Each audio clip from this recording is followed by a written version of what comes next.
Hello students, I hope you are all fine and in good health.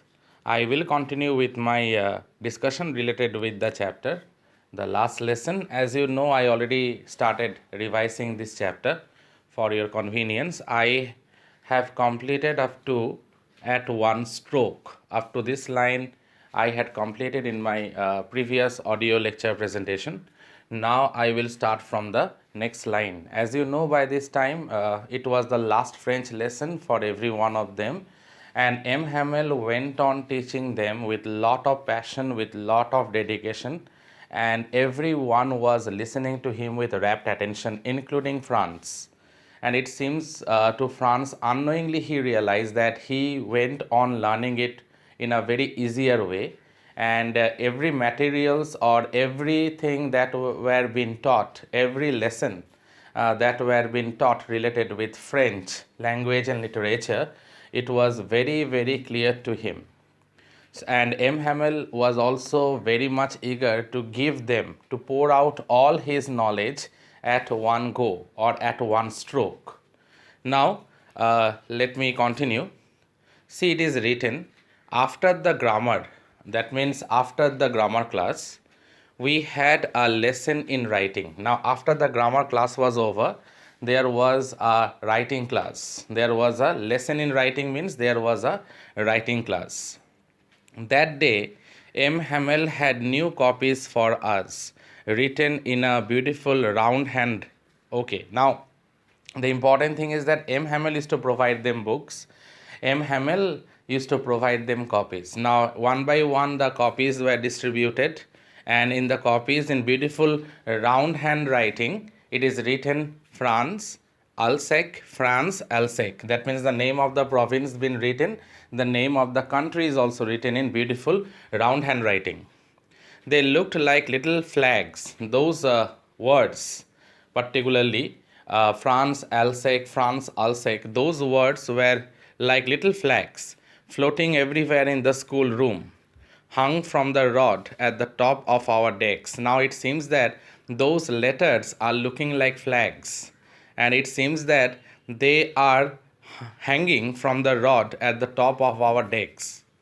You ought to have seen how everyone set to work and how quiet it was. Everyone was busy with the writing assignment.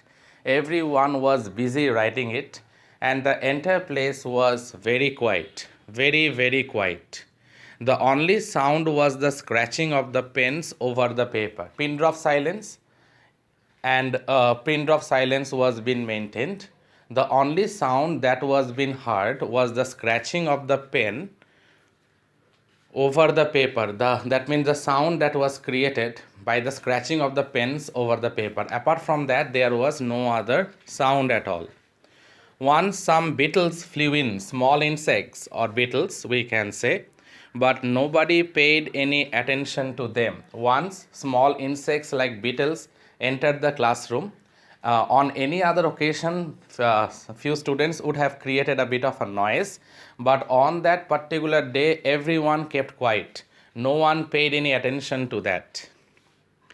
Not even the littlest ones, not even the small children, the garden children, and not even them also. They would have shouted, they would have screamed previously, they would have made a bit of a noise.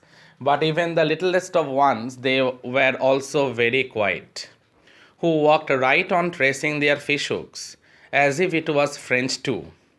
On the roof, the pigeons cooed very low, and I thought to myself, and here I quote, will they make them sing in German, even the pigeons? Now, pigeons were cooing. Now, Franz thought that will the Prussians also will force them to sing in German?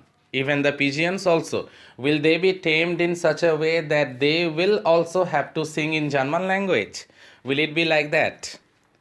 Whenever I looked up from my writing, I saw M. Hamel sitting motionless in his chair. Now, whenever he got a time, Franz, when he was definitely writing along with the others, so when he looked up a bit, he saw M. Hamel, who was sitting motionless, without any sort of bodily movement, who was just sitting on his chair and gazing. Gaze, actually gaze means to look fixedly.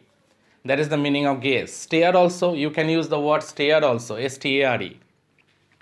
And gazing first at one thing, then at another, as if he wanted to fix in his mind just how everything looked in that little schoolroom. Now he was looking at the entire schoolroom, how everything looked like, because it was an unbearable, he was having an excruciating pain, he was having an unbearable pain in his mind, because this schoolroom was created by him 40 years ago.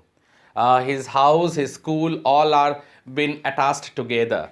Now he had to leave all these things behind tomorrow, and he had to go from this place. It was a very, very hard decision, but he had to abide by the laws of the authority, because he can't help that. And so he was looking all around. It was a very, very emotional scene, and it was a very emotional moment also, and a very sad moment also for M. Hamel, who is actually teaching everyone for almost 40 years. And he had to leave all these things behind, and then he had to go. It was a very tough decision, but he had to move on. So I am repeating this line, dear students, once again. Whenever I looked up from my writing, I saw M. Hamel sitting motionless in his chair and gazing first at one thing, then at another, as if he wanted to fix in his mind just how everything looked in that little schoolroom, because he created that school. The school was his, but ultimately it won't be his from tomorrow. He had to leave everything behind. He had to leave his memories behind. He had to leave his schoolroom behind. He had to leave his house also. Fancy, for 40 years, he had been there in the same place. Very important line, dear students. You should highlight this line. For 40 years, he had been teaching. He was teaching in the same place. But now, as the orders came, he had to leave it all behind. It's a very tough decision, but he had to take it. With a nail in his heart, he had to move on. So let me move on.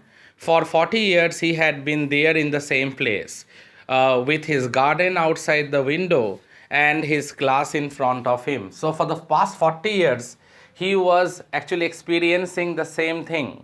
And what is that? Garden outside the window and his class in front of him. Just like that. Only the desks and benches had worn smooth. There is a slight changes, because he did bit of a remodel. He remodeled some of the desks and the benches. He reconstructed it, but the basic framework, it is the same. Actually, the school looks the same. And for the past 40 years, it is the same. Had been worn smooth. The walnut trees in the garden were taller, and the hop vine that he had planted, because he had a habit of or hobby of gardening, as we know by this time, gardening and fishing also. M. Hamel possessed these two hobbies. So only the desks and the benches had worn smooth. The walnut trees in the garden were taller, and the hop vine that he had planted himself twined about the windows to the roof. Now the hop vine that he had planted, it actually now touches the roof. Okay, it climbed up and it is now touching the roof. That is the only difference. The rest of the place is exactly the same. Few changes here and there, and that according to the law of nature. How it must have broken his heart to leave it all. I already told you, dear students, that it will be a very difficult decision. It will be a painful decision, but he had to take it. He had to abide by the law. He had to leave all these things behind. It is like leaving one's empire behind. How it must have broken his heart to leave it all, poor man, to hear his sister moving about in the room above, packing their trunks. Obviously, sound is coming a bit, and it seems that it is coming from his house. His sister is busy packing the clothes in the trunk, because they had to leave by tomorrow.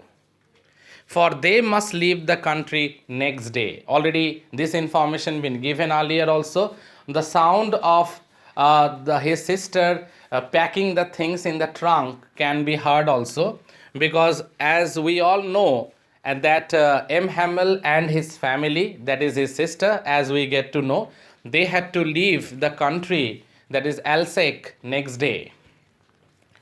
But he had the courage to hear every lesson to the very last. But he was a very dedicated teacher.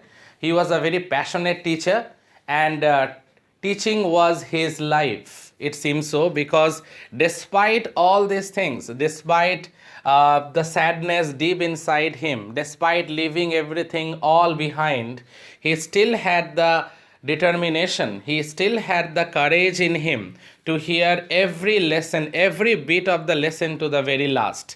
That doesn't mean that he went on teaching them casually, not at all. We can say he was teaching them more seriously. Thinking that it is the last lesson, he was more determined, he was more resolute, he was more courageous. And though he was feeling very sad deep inside, but still he went on teaching them with utmost seriousness and with utmost sincerity. And he had the courage at the back of his mind. He was thinking that he had to leave all this, but still he had the courage. He went on listening and paying attention to each and every student. After the writing, we had a lesson in history. After the writing assignment or the writing course was over, then we had a lesson or assignment related with French history. And then the babies chanted their ba, bi, bai, bo, bu. These are actually the alphabetical words that the small children, they were reciting. Chanting means they were reciting it. Down there at the back of the room, old Hauser, remember the one who was actually reading that particular confidential document? The old Hauser had put on his spectacles and, holding his primer in both hands, spelled the letters with them. It seems that everyone is now turning emotional. Everyone is now getting emotional. The small little children, they were chanting the alphabetical words like ba, bi, bai, bo, bu. And it seems that old Hauser, who was also chanting in the same way with them. You could see that he too was crying. Everyone is getting emotional. Even a senior person like Mr. Hauser, he was also crying a bit. His voice trembled with emotion. It seems that his voice is getting trembled with emotion. And it was so funny to hear him that we all wanted to laugh and cry. And it was very funny at the same time, but it was very emotional at the other. On the other hand, it is very emotional. On one hand, it is very funny. And it seems that dual emotion is, we are getting a bit of a dual emotion within us that tends us to laugh and cry at the same time. How well I remember it, the last lesson. See this line, how well I remember it, the last lesson. Or you can say that last lesson. So it was a memorable one. So I remembered it. I remembered it from every perspective, the last lesson. All at once, the church clock tower struck 12. So all at once it was 12, that is 12 afternoon. Then the Angelus, you can say it's a church prayer. At the same moment, the trumpets of the Prussians returning from drill sounded under our windows. At that moment only we heard the sound of the Prussian soldiers. The trumpets were beating, and it seems that we heard that sound. They were coming back from their drilling session. Sounded under our windows. Mr. Hamel stood up, very pale. He was looking very pale, very anxious, very nervous. He was looking very uncomfortable also in his chair. I never saw him look so tall. Now for the first time, I had a close look at our teacher M. Hamel. And for the first time, I realized he was indeed very tall. My friend, said he, but something choked him. He could not go on. He was about to say something, but it seems that he is so emotional. Everyone is emotional. He can't speak up whatever he was trying to say. Now he will take the help of the board to write his feelings. So, my friend, said he, but something choked him. He could not go on. He could not go on means he could not go on speaking. Then he turned to the blackboard, took a piece of chalk, and bearing on with all his power, with all his might, he wrote as large as he could. And what he wrote? Viva la France. That one he has written in bold letters, we can say in big letters. He has written that so that as big as he can, he has written this word, Viva la France. Actually, it means long live France. And he has written as large as he could on the board this word, Viva la France. Then he stopped and leaned his head against the wall, and without a word he made a gesture to us with his hand. School is dismissed, you may go.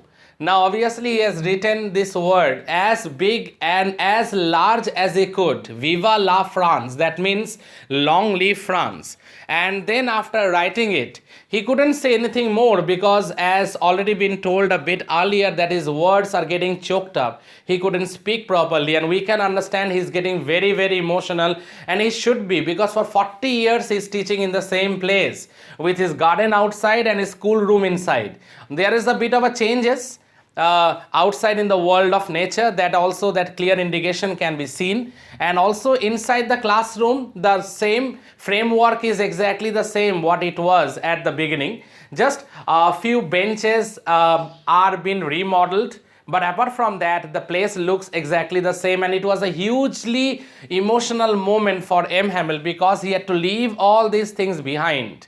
As orders came, he had to leave his school behind, his house behind also. And as we get to know that his sister was packing up the things inside the house, the sound of the trunks shifting from one end to another end can also be heard by us. Now it seems M. Hamel, he is very eager to speak, but he is getting very emotional, and that's quite justified. That is quite natural. He can't speak, his voice is getting choked up. With his hand, he gave us a gesture with his hand. And the gesture means school is dismissed, you may go. So finally, there ends the chapter. So dear students, this is the last part that was left that I discussed in this audio presentation. Dear students, kindly go through this. This is the final part of the discussion related with the last lesson that I did. And if there is any doubt anywhere, please let me know about it. Thank you, students. Thank you all.